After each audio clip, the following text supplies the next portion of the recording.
I don't believe my eyes. CNN appears to have written a positive article about Yang. Let's check this out.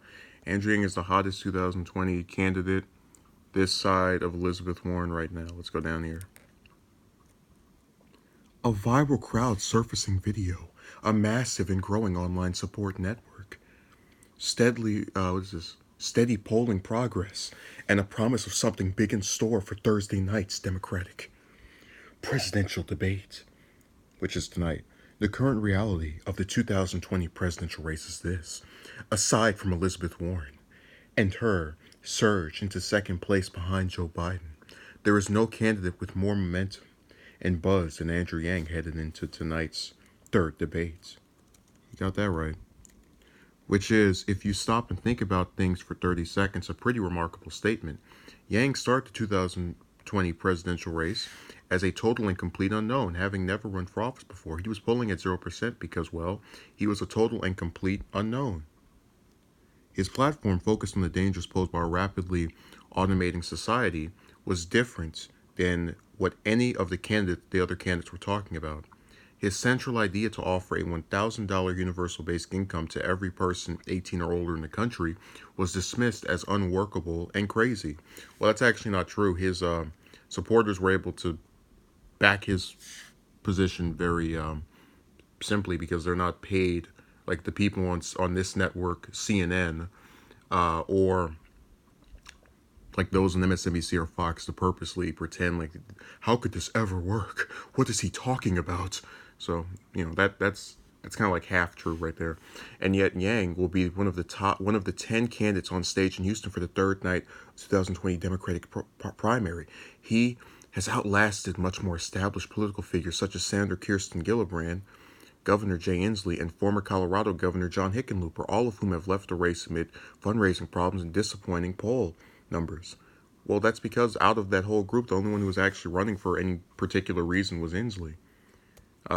Climate change. That's my point. That a lot of these people are just running to run. Like, they don't have any system. It's like outside of Yang, it's Sanders and Warren and Gabbard, and that's pretty much it. And at least at the moment, Yang finds himself firmly in the second tier, with Senator Kamala Harris and South Bend Mayor Pete Buttigieg slightly above bigger names, in politics at least, like Beto O'Rourke and Cory Booker. How? Good question. Without an essay, an obvious answer. I do, though, have a few theories. One, Yang is an outsider at a time when voters want outsiders. True. Number two, Yang seems like a normal person who doesn't take himself too seriously. In the last 48 hours, he's tweeted about the dumbness of scheduling the debate on the same night as an NFL game and posted a video of himself shooting hoops and dunking as a way to warm up for the Houston debate. Number three, Yang explicitly ran his campaign online, understanding that the power of the internet was the only way in the early days of his campaign for someone with a profile like his to raise money and organize. He is also, from the start of the campaign, casted as a team effort. He is the face of the movement, sure, but he is not the movement. Number four, he's talking about an issue, automation, and what it means to who we are and how we work and live, that feels fresh, relevant, and most importantly, different than the same boilerplate stuff. What the hell? Boilerplate stuff voters are getting from other candidates polling up below Yang. Well, I said it earlier. Regardless of the reason, Yang has struck a chord, at least among some segment of the Democratic primary electorate.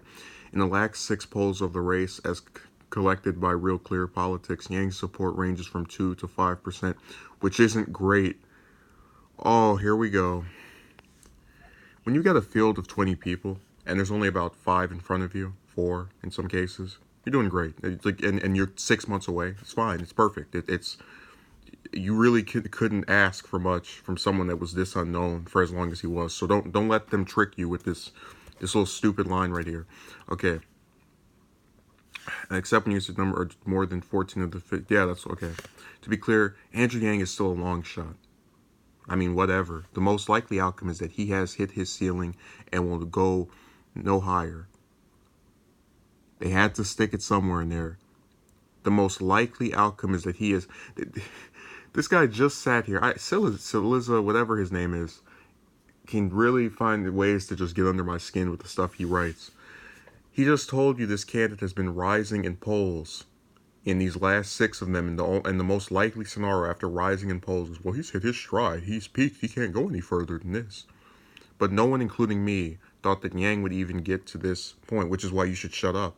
Which means that predictions about where he will go from here seem like a fool's errand. Yeah, it's a fool's run to tell me that some candidate that has been rising is gonna like have no chance of going any higher, or is like not. That's a least likely scenario.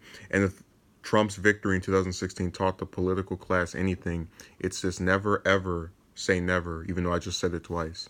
So this was a mostly positive article. There's 2 stupid lines. The one about his campaign still being a long shot, the most likely outcome, and his numbers aren't great. Whenever you start a race with nobody knowing who you are, and you're doing better than the majority of the field, and you're still months away from voting, I really don't know what else you would want. As with those circumstances. So that's that.